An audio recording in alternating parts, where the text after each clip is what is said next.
Now, what is the relevance of wall in the Old Testament time? Wall meant protection. Whenever they built a city, they built a fortified wall. And God says they got a very high wall, but this wall has got cracks. It's broken.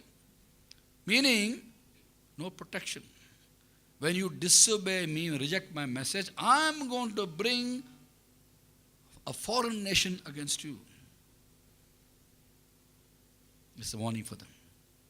Because when you don't obey me, I'm going to punish you. In the Old Testament time. The real sin was rejecting the word of God. Why? Pride. Pride. Stubborn people, God says, obstinate children, rebellious people, unwilling to listen to the Lord's instruction. They're telling the seers and the prophets, don't tell all these things. Now, look at the 15th verse. In repentance and rest is your salvation. In quietness and trust is your strength. God expected them to simply say, Lord, I have sinned, and accept the message of God. 18th verse. Yet the long longs to be gracious to you. He rises to show you compassion. You know, when you face up to a holy God, and these people did not want to face up to a holy God. They want to look at God as a loving, gracious God, telling nice things, good things, goody things.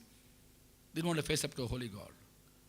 And the Bible says, yet the long longs to be gracious to you. He rises to show you compassion. When we face up to a holy God and simply acknowledge our sin, this holy God will reveal himself as a gracious, compassionate God. He longs to be gracious. Like I said, no? He delights in doing good. And I go back to again to the Old Testament and the New Testament, a similar passage, where it's got a main spirit behind it actually, where in a different way, the prodigal son comes back to his daddy, and we see the physical expression of longing to be gracious.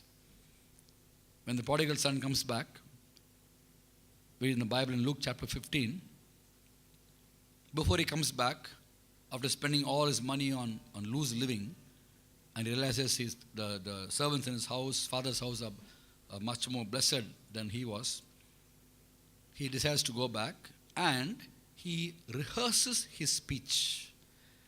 When I go back, I will tell my daddy, let me be like one of your servants in the house. He's rehearsing his speech. And when he came back home, he never had the chance to first, fulfill what he practiced. Before he could deliver the speech, father came and hugged him. Only after the father hugs him, he says what he told, what he rehearsed before. I will go and tell my father this. The father was longing for the son to come back. He knew he would come back. Doesn't wait for him to say, sorry, I made a mistake. He simply goes and hugs him. After the father hugs him, the younger son says, he repents for his sin of taking the money and squandering it. That's a physical example of the Lord longing to be gracious. He only wants us to say, Lord, I have sinned. It's so simple to get right with God. But the Israelites did not want. Not only that, in those days, they told the prophets, don't tell all these things. Now, these people never learnt. 120 years later, when Jeremiah was prophesying, these prophets were saying things what people like to hear. Can you imagine? God told the people, don't tell all these things. Telling the prophet Isaiah, this is what the people are doing. And later on, 120 years later, the prophets who were prophesying, unlike Jeremiah, there were other prophets also, they were telling things what people like to hear. And the Lord spoke through Jeremiah to his people in the book of Jeremiah, 23rd chapter, 16 onwards.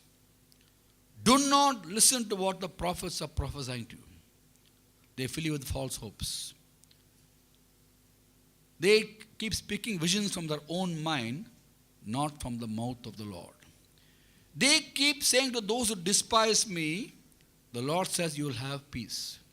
And to those who follow the stubbornness of their hearts, they say, the Lord says, no harm will come to you.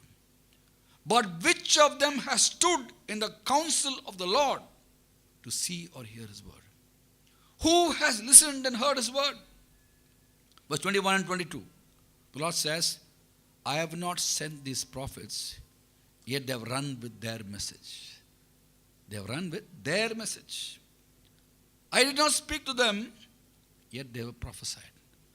But if they had stood in my counsel, they would have proclaimed my words to my people and turned them from the evil ways and their evil deeds. What a powerful passage. Now these prophets, who are they? I wouldn't call them false prophets. I call them prophets who spoke falsely. There's a difference. A false prophet won't be able to speak the word of God. These are prophets who could hear from God. They had the potential to hear from God. But they were lazy prophets. If they are false prophets, God will not say, if they stood in my counsel, they would have proclaimed my words to my people. These were lazy prophets. God didn't speak to them, but they prophesied. God didn't send them, they ran with their message. Their message. Prophesying the illusions of their mind. And what was the message? Telling people what they like to hear.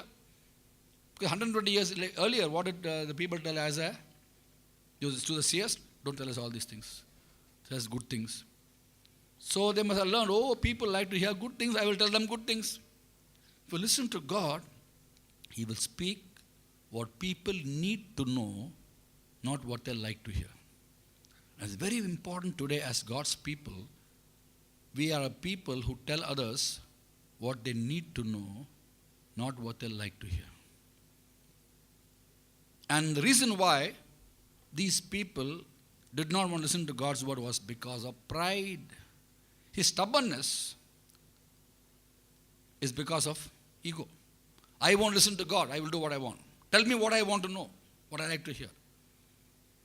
Again, in the book of Jeremiah, 6th chapter, verse 10, the Lord says, He's lamenting over His people. To whom can I speak and give warning? Who will listen to me? Their ears are closed that they will not hear. The word of God is offensive to them. They find no pleasure in it. God is lamenting over His people. Because they found no pleasure, the word of God is offensive to them. You know, when we are away from God, when we are walking in the wrong way, we want to enjoy God's word. I praise God for all of you. Yes, you're sitting here the whole day listening to God's word. You've done so many other things. But I praise God for you. I thank God for you. That you enjoy God's word. But everybody is not like that. Even today, in many churches, they can't have a message for more than half an hour. I remember once I was in Toronto. I was told about this church. Where, you know, in Toronto and most Western countries, Western cities, most churches have a big board outside near the gate which talks about the church and the activities of the church, like in India also. Morning service, Sunday morning service, 9:30, youth fellowship, 10:30, Sunday school, 11:30, whatever. And to attract people to the church, name of the pastor will be there.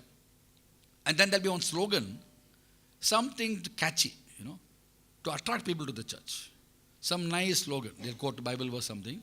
But one church had a very interesting slogan. Guaranteed sermons not more than 20 minutes.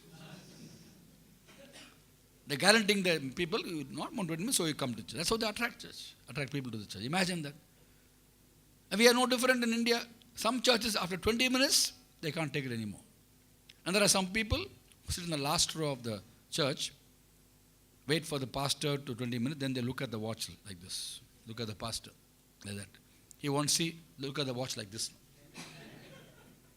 Because 20 minutes they switch off. And God says, to whom can I speak and give warning? The ears are closed, they will not hear. The word of God is offensive to them. They find no pleasure in it. Why offensive? I don't want to listen to God, I want to do my own thing. That is pride. And to receive the word of God, we have to humble ourselves.